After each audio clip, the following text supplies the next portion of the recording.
অপর্যাপ্তম তদস্মাকম বলম ভীষ্মাভিরক্ষিতম পর্যাপ্তম ত্বিদমে তেষাং বলম ভীমাভিরক্ষিতম।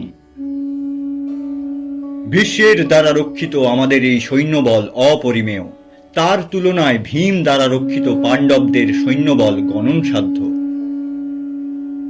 অয়নেষু চ সর্বেষু যথাভাগম অবস্থিতাঃ ভীষ্মমেবাভিরক্ষন্তু ভবন্তঃ সর্ব এব হি।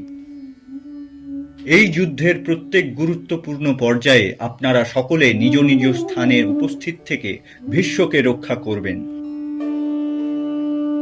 অধর্মের অন্ধকার দেখে যতই অভেদ্য বলে মনে হোক না কেন, ধর্মের এক ক্ষীণ আলো তাকে চিরে ফেলতে সক্ষম। অধর্মী দুর্যোধন দ্বারা সমন্বয় করা কৌরব সৈন্যদল বাইরে থেকে দেখতে অভেদ্য বলে মনে হলেও তার ভিত ছিল অধর্ম দিয়ে গড়া।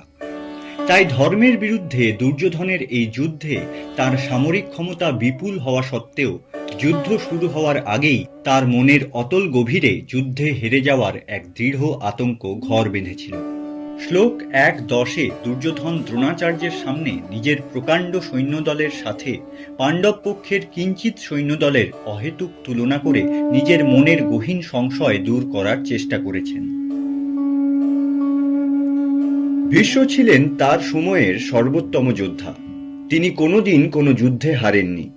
বিশিষ্ট মহারথীরাও তার সাথে যুদ্ধ করার কথা স্বপ্নেও ভাবতে পারতেন না। অধিকন্তু ভীষ্ম তার পিতা শান্তনুর কাছ থেকে ইচ্ছামৃত্যুর বর পেয়েছিলেন, যা তাকে যুদ্ধক্ষেত্রে করে তুলত এক অলঙ্ঘনীয় পর্বতের মতো। কুরুক্ষেত্রের যুদ্ধে প্রধান কৌরব সেনাপতির পদে নিযুক্ত সেই অজেয় এবং অবিনাশী ভীষ্ম ছিলেন দুর্যোধনের মূল হাতিয়ার তথা ভরসা। দুর্যোধন জানতেন যে ভীষ্ম যদি তাঁর পক্ষে থেকে যুদ্ধ করেন তবে যুদ্ধে তার জয় নিশ্চিত। যুদ্ধের কোনো পর্যায়ে ভীষ্ম যাতে দুর্বল না হয়ে পড়েন সেই ব্যাপারেও তিনি লক্ষ্য রেখেছিলেন। তাছাড়াও প্রধান সেনাপতির দুর্বল হয়ে পড়ার অর্থ সমগ্র সৈন্যদলের দুর্বল হয়ে পড়া।